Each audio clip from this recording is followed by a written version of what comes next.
What does it feel like to be buried alive for 69 days?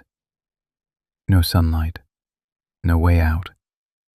Just 33 men trapped 700 meters underground, battling starvation and madness, while the world watching is wondering, will they make it out alive?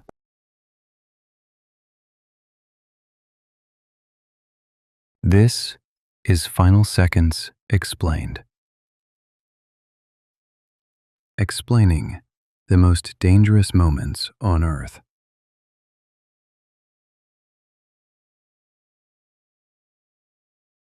On August 5th, 2010, deep in Chile's Atacama Desert, in just a split second, everything changed. A collapse occurred, and access to the depths of the mine was by a long roadway. One man, an ore truck driver, was able to escape, but a group of 33 men were trapped deep inside. A thick dust cloud caused by the rockfall blinded the miners for as much as 6 hours. The trapped miners tried to escape through ventilation shafts, but the ladders required by safety codes were missing. They searched vigorously, but almost everywhere they turned, dead end. They weren't waiting for rescue anymore. They were preparing to survive. One man stepped forward and imposed order on chaos. Luis Urzua, the shift supervisor. He gathered his men and organized them and their resources. Urzua had dispatched men to find out what had happened and see if escape was possible, but they could not find an exit route. Then they had to figure out the food. Thanks to his rational mindset. 2 days of food stretched into 17. Above ground, every attempt made to reach them failed. Rescuers attempted to bypass the rockfall at the main entryway through alternative passages, but found each route blocked by fallen rock. Chile's president, Sebastián Piñera, cut short his trip to Colombia and returned to Chile in order to visit the mine. Exploratory boreholes about 16 centimeters, 6.3 inches in diameter, were drilled in an attempt to find the miners. The miners had heard drills approaching and had prepared notes. Days passed, with no sign of life.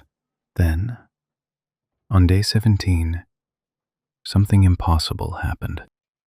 When the drill was withdrawn, a note was attached to it. Estamos bien en el refugio los 33. We are well in the refuge, the 33. The eighth borehole broke through at a depth of 688 meters, 2,257 feet, at a ramp near the shelter where the miners had taken refuge. All 33 were alive. But survival was just the beginning. The trapped miners' emergency shelter had an area of 50 square meters, 540 square feet, with 2 long benches. They also had access to almost 2 kilometers, 1.2 miles, of open tunnels in which they could move around and get some exercise or privacy. Living underground in a humid cave, sweaty, bearded, and in unrealistic survival conditions, the real danger wasn't hunger. It was losing their minds. Above them, a city of hope was rising.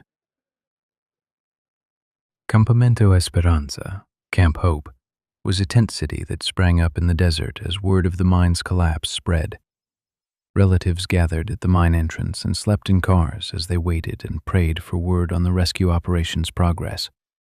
As days turned into weeks, friends brought them tents and other camping supplies to provide shelter from the harsh desert climate. The encampment grew with the arrival of more friends and relatives additional rescue workers, construction workers, and members of the media. Police and soldiers were brought in from Santiago to help maintain order and security, with some patrolling the desert perimeter on horseback. Camp Hope gradually grew into a small city. 3 large escape boreholes were drilled concurrently, using several types of equipment provided by multiple international corporations and based on 3 different access plans. Plan A, the Strata 950, 702-meter target depth at 90 degrees. Plan B, the Shram T130XD, 638-meter target depth at 82 degrees, was the first to reach the miners. Plan C, a RIG 421 drill, 597-meter target depth at 85 degrees. To save them, engineers had to invent something never tested at this depth. The Phoenix 2, a device 54 centimeters, 21 inches in diameter, narrow enough to avoid hitting the sides of the tunnel. It had retractable wheels to allow for a smoother ride to the surface, an oxygen supply, lighting, video and voice communications, a reinforced roof to protect against rock falls, and an escape hatch with a safety device to allow the passenger to lower himself back down if the capsule became stuck. The first to begin his ascent from the mine, Florencio Avalos, second in command of the group, assisted Ursua in organizing the men. Because of his experience, physical fitness, and emotional stability, he was selected as the first miner to ride the rescue capsule to the surface in case of complications during the 15-minute ascent in the cramped shaft. One by one, they would rise. After all his men made it safely to the surface, Luis Urzúa was the last to ascend. The world held its breath. After being separated from family, friends, and civilization for 70 days, emotional reunions, tears, cheering, was waiting at the surface. Underground, the miners never gave up. And above ground, the world wasn't giving up on them.